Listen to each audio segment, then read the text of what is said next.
This video is for business leaders who have learned from experience that nothing teaches like experience. Well, we should all learn as much as we can from everyone we can, including books and other sources. It's all worthless unless we can actually apply that knowledge and get comparable results for ourselves. So let's be honest. Every information product on the internet and most books I read or listen to promise exceptional results, but few actually deliver on that. That's the whole thing about in this case, it should be under promising and over delivering, but truthfully, much stuff when it comes to knowledge and information is over promising and under delivering. So that's kind of one thing I'm addressing today, or the main thing I'm addressing. So watch to the end of this video for bonus material on how to turn knowledge into results for your company, and my recommended video on how to learn more effectively by using what I'll just call mindful learning.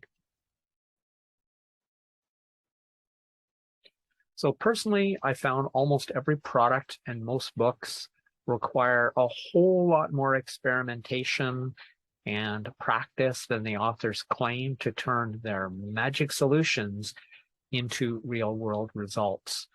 It's an unfortunate sort of artifact of not really ethical or honest selling and pitching that everybody is making big claims, because it's sort of like the clickbait of promises in the knowledge genre.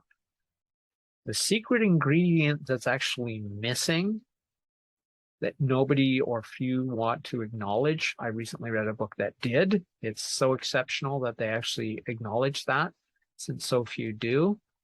And this is especially true in the workplace, is making mistakes that work, or sorry, making mistakes at work, like that one, without being punished for doing so.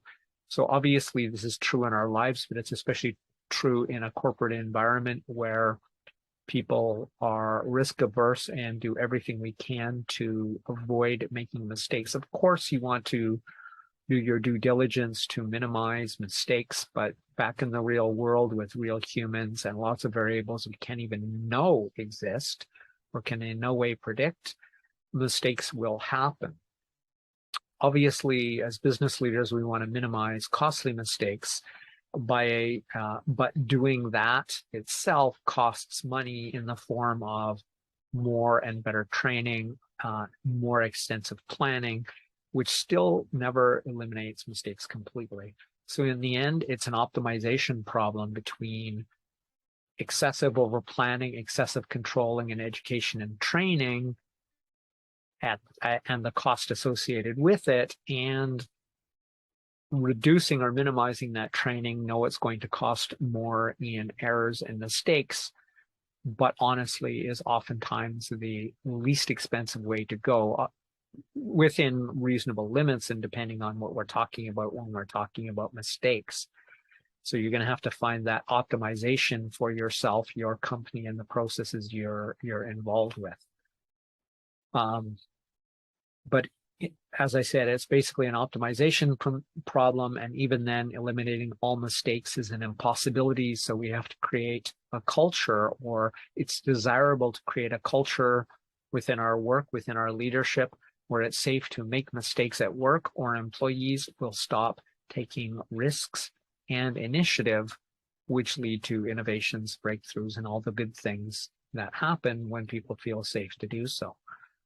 So essentially, it's much worse than it sounds when people stop taking initiative, because that has sort of a snowball effect.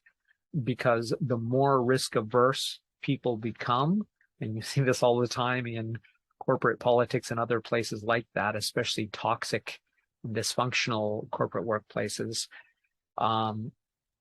because that risk aversion, everybody becomes less autonomous. That is, since they're afraid to make a decision which may result in a mistake, they then defer that up the chain to their boss or their boss's boss, And now you've got overwhelming bureaucracy and people making decisions who are oftentimes the least qualified people because they're so far from the application of the solution and the decision, which, if it was left in the hands of people who could safely and autonomously make decisions at the level that are most appropriate, would likely lead to the best results anyway.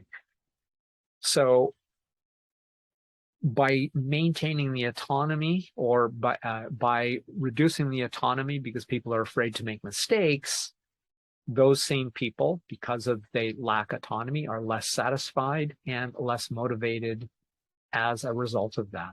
I talked about this yesterday or the day before in my video about Daniel Pink's 3 things about mastery, autonomy, and purpose being the primary motivators and drivers of satisfaction in jobs, especially knowledge workers, but just in general. You are working against that if you start making it unsafe for people to make honest mistakes after taking their due diligence and reasonable effort to prevent them. So that's it for the main content, and welcome to the bonus content. Thank you for watching this far. Shy of hiring or having a proven expert on staff for everything new you do, it's going to take time, psychological safety, and proper iterative experimentation to improve anything. That is an extension of what we talked about today, but to the next step. So essentially what this is you do have to approach this like science. And the best example of science in the corporate world, especially in the internet world, is A/B testing. You change one variable, and then you test it against your market or against that behavior to see which one does better. It's unfortunate that this isn't used in other applications at work, but it just isn't. But that's the essence of science. You change one variable, you keep everything else constant, and that way you can measure the effect of that variable. And you can do this in terms of making things work better. And this can be sort of an integrated version of Kaizen, where it doesn't have to be a big workshop, but an ongoing habit within your company. So the only other alternative to doing that and to risking making mistakes at work is to never try anything new, guaranteeing basically the eventual extinction of your company for lack of innovation, lack of motivation, lack of autonomy, and all the good things that can come out of that, but increasing the risk that mistakes will be made, which will have some cost associated with it of some sort. And the recommended video, or my recommended video for today, watch this video to learn to get the most out of your learning and development efforts. It's called mindful learning. I'll put a link right there and in the description. And please share this video with any business leader who wants to maximize learning, psychological safety, and employee engagement in their company. This has been Crush It Club 285, Learning from Experience, Making Mistakes at Work. My name is Tim B. Green. Bye for now.